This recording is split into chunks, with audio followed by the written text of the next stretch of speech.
Is Starfield good now? The question that is on everybody's mind, or at least the people who clicked on the video. And to answer the question in short form is yes, Starfield is good now, but it was also good at launch too. Of course, the game would improve with things like patches and quality of life changes, like the more detailed customizable difficulty sliders, and the addition of the Rev 8. With the short and sweet part out of the way, I want to get into a bit more detail and add some more context in why Starfield is and has been good since launch. The first part that I want to talk about is the main story, faction stories, and side quests in Starfield, because honestly they've been fantastic and fun to play through. And I've seen some people complain about the story, but I just don't see the issues that they complain about. If you've played Bethesda games in the past, you know that the main story has always been a vehicle used to introduce you to the sandbox/world of the game.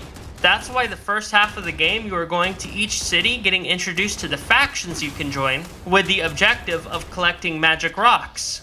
It's no coincidence that 2 out of the 4 factions are introduced to you pretty early on, and the other 2 are either told to you through throwaway dialogue about a job application, and the other faction you can gain access through getting in legal trouble with the UC/completing the UC Vanguard questline. Then after Neon, that's when the second half of the main story starts. And this is where Emil Pagliarillo shows why he is one of the best writers in the gaming industry, if not the best. Because the Starborn, the Unity, and the multiverse are interesting plot points that get explored. The last thing I will say about the main story is that I love the New Game Plus mechanic implemented into the game, and I hope the Elder Scrolls 6 does something similar to it, because I love the ability to replay the main story and the factions without making a new character, and the alternate universe scenarios are great too. Now, if you have played Bethesda games in the past, then you know that the side factions and side quests are always the best part of any BGS game. And that, of course, is also true with Starfield. My 2 favorite factions in Starfield are Ryujin Industries and the UC Vanguard, because with Ryujin, I love how cutthroat the megacorp world of Starfield is, and Neon is my favorite city in the game. Now, let's discuss my other favorite, the UC Vanguard. They are also a great faction because it gives you a biased look at the interesting history of Starfield, and the whole Terramorph plot, Vivictus plot, and small quests you have with the Ambassador of House Faroon is great, and it makes me excited for the Shattered Space DLC. The side quests are also worth playing, like every other BGS game. And my favorite one is being a loan shark for an employee of Gullbank at New Atlantis. I especially love the mission where you rescue the CEO from pirates because she wasn't paying her business loans since she was obviously a hostage.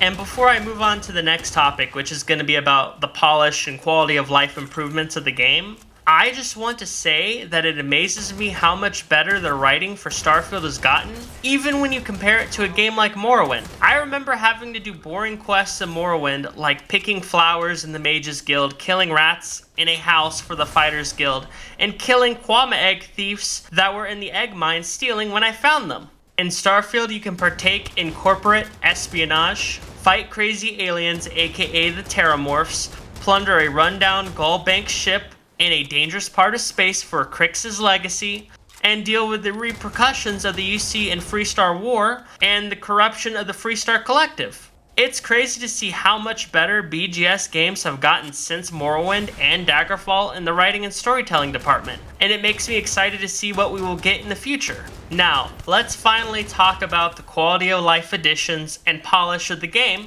because even though Starfield did have some hiccups at launch, it was still not bad and far from unplayable, especially on the only platforms that the games matter on, the PS5 and Xbox. I just have to be honest, PC players. You are second-class citizens when it comes to gaming, and it's time for you to realize that gaming companies do not care if your games are broken on PC, since the money mainly comes from console. Because again, game consoles are the only platforms that matter.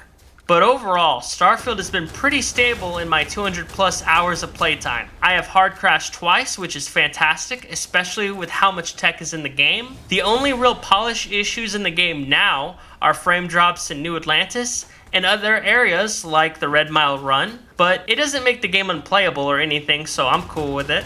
Now, the quality of life improvements have made the game even better with the new customizable difficulty sliders, letting me change the game in ways that I want, like giving the merchants more money, having the enemies do more damage, and letting me basically have an infinite amount of carry weight. And what's great is all these settings help improve people's experience with the game, and lets them tailor the experience to their liking. I also love the new surface maps because it looks way better than the old nondescript ones. It helps point out where the points of interest are located instead of just walking around hoping my scanner picks something up, and it makes navigating the cities of Starfield easier than the nightmare it used to be. The latest quality of life improvement that they made recently is the addition of the Rev 8. And even though the steering could use some work, and some of the planets will drop frames like a mofo when you're driving on them, the vehicle is still a welcome addition to the game. And I'm glad that I don't have to walk to points of interest that are 1,000 meters away anymore, because that sucked worse than playing Cyberpunk 2077. Because if you want to talk about a bad and unpolished game, that is the game we should really be talking about. Also, you should all go on a moon/planet with low gravity, because the Rev 8 will soar into the sky when you find a natural incline, and make sure to boost for max speed and height. I've seen some of the unjust hate that Starfield gets on YouTube, and honestly, I just don't get it. The writing is some of the best that Bethesda ever released, especially better than its predecessors like Morrowind or even Skyrim, and the comparisons to Cyberpunk 2077 are crazy. Because unlike Cyberpunk 2077, Starfield actually ran well at launch if you didn't play on the inferior gaming platform, the PC, but instead played on a Xbox or PS5. Lastly, the game was pretty polished at launch and has gotten better since with quality of life improvements and patches, which I applaud Bethesda for actually doing a fantastic job on. Let me know what you think in the comments, and let me know why everything I said makes sense, and obviously right. Thank you for watching the video, and... I'm sorry, sir. It's time for you to leave.